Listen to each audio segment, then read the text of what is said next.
Angkatan bersenjata Yaman mengklaim telah meluncurkan rudal balistik hipersonik menargetkan pusat kota Israel. Selain itu, Houthi juga menargetkan Bandara Ben Gurion di wilayah Yafa pada Selasa 1 Juli 2025. Akibatnya, fasilitas tersebut mengalami kerusakan parah dan melukai beberapa pasukan Zionis. Dikutip dari Al-Bayadin, kabar itu dikonfirmasi oleh juru bicara militer Houthi, Brigjen Yahya Saree pada Rabu 2 Juli pagi. Militer Israel mengakui peluncuran rudal dari arah Yaman terhadap sistem pertahanan mereka. Dilaporkan serangan itu menggunakan puluhan rudal hipersonik Palestina 2. Rudal tersebut berhasil mencapai sasarannya dan menghentikan aktivitas di sekitar bandara. Dikabarkan jutaan warga Israel ketakutan dan melarikan diri ke tempat perlindungan akibat serangan dari Houthi. Selain rudal, 3 drone diluncurkan ke lokasi sensitif pusat kota Yafa dan Askalan. Ketiga drone tersebut diklaim menyerang fasilitas militer penting milik pasukan Zionis. Angkatan bersenjata Yaman menyatakan serangan itu sebagai bentuk dukungan terhadap rakyat Palestina di Gaza. Operasi ini disebut sebagai balasan atas tindakan genosida yang dilakukan Israel di wilayah Gaza, Palestina. Pemerintah Iran melayangkan protes keras kepada negara tetangganya Azerbaijan. Hal itu terjadi setelah mencuat dugaan jet tempur Israel melintasi wilayah udara Azerbaijan untuk menyerang Teheran. Lantas dugaan itu memperkeruh hubungan diplomatik antara kedua negara tetangga tersebut. Iran menyatakan jet Israel menggunakan koridor udara di atas Laut Kaspia yang dikuasai Azerbaijan untuk meluncurkan serangan.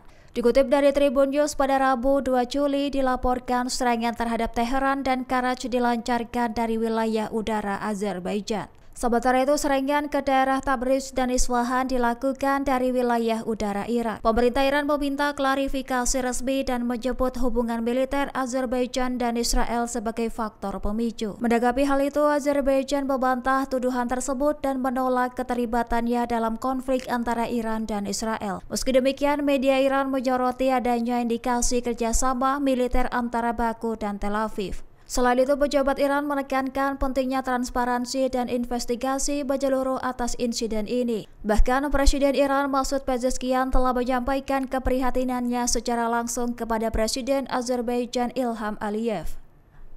Brigade Al-Qassam, sayap militer Hamas, meluncurkan salvo roket Q-20 ke arah pemukiman Israel di wilayah Nir Zitzak dan Miftahim pada Selasa 1 Juli. Pasukan pertahanan Israel dilaporkan kosong disambar peluru kendali milik pejuang Hamas.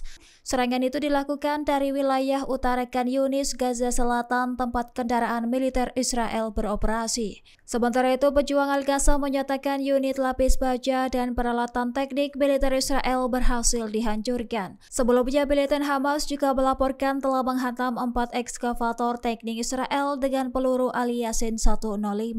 Dikutip dari Al-Mayadin, serangan tersebut menyebabkan peralatan terbakar dan menewaskan tentara Zionis. Bahkan helikopter militer Israel terlihat mendarat untuk mengevakuasi yang terluka. Di lokasi yang sama, pejuang Hamas juga menargetkan tank Merkava dan bulldozer D9 dengan alat peledak.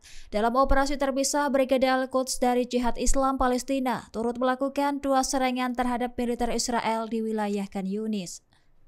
Jenderal senior Iran Yahya Rahim Safavi menyatakan kehancuran rezim Zionis dan Perdana Menteri Israel Benjamin Netanyahu sudah di depan mata. Menurutnya, agresi Israel terhadap Iran hanya mempercepat siklus kehancuran Zionis. Bahkan Amerika Serikat dan Israel gagal mencapai tujuannya dalam perang terbaru melawan Iran. Dikutip dari Tasnim News, pernyataan itu disampaikan langsung penasihat militer utama pemimpin tertinggi Iran Yahya Safavi pada Senin 1 Juli. Sementara itu, Iran mengetahui secara rinci seluruh kepentingan, struktur, dan pangkalan musuh di kawasan. Ribuan rudal Iran bahkan telah mengunci target-target tersebut dalam database militer. Jika terjadi serangan, Iran akan merespon lebih keras dan menimbulkan ancaman yang lebih besar bagi musuh. Saat ini kekuatan IRGC telah melampaui kawasan Timur Tengah dan siap menghadapi segala bentuk agresi. Perlu diketahui, serangan Israel telah menewaskan lebih dari 930 orang termasuk komandan militer, ilmuwan, dan warga sipil Iran. Sebagai balasan, Iran meluncurkan ratusan rudal andalan terhadap jantung kota Israel. Akibatnya mengalami kerusakan signifikan di berbagai kota yang dikuasai rezim Zionis.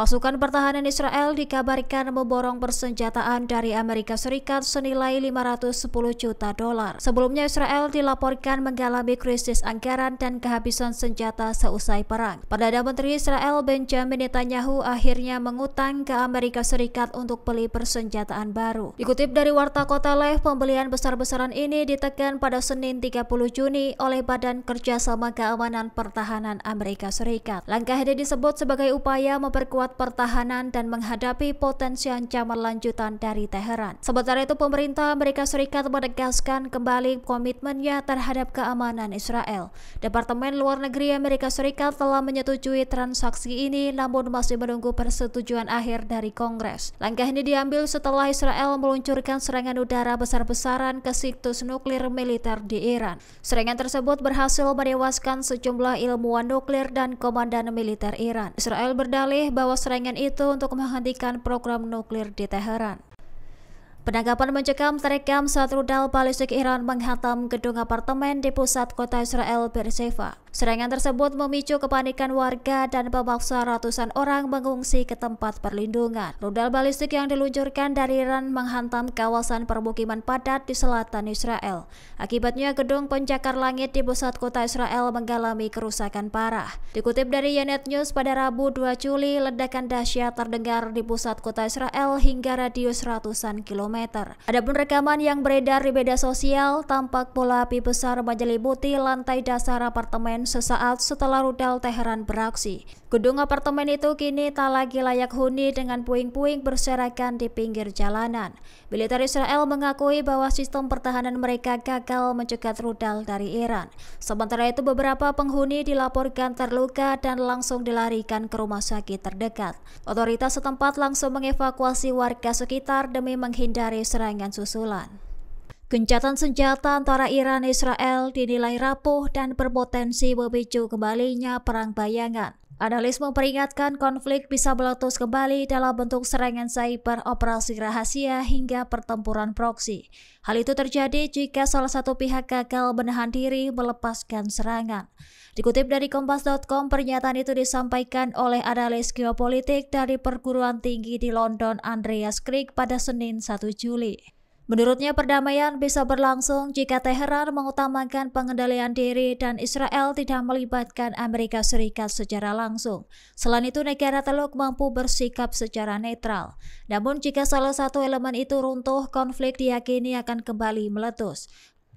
Proksi Iran seperti Hizbullah, milisi Irak, dan Houthi dikabarkan berpotensi dilibatkan dalam perang bayangan tersebut.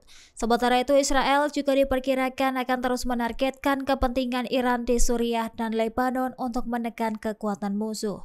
Bahkan kekuatan udara dan intelijen Zionis menjadi tameng Israel dalam mencegah ancaman regional. Download Tribun X sekarang, menghadirkan lokal menjadi Indonesia.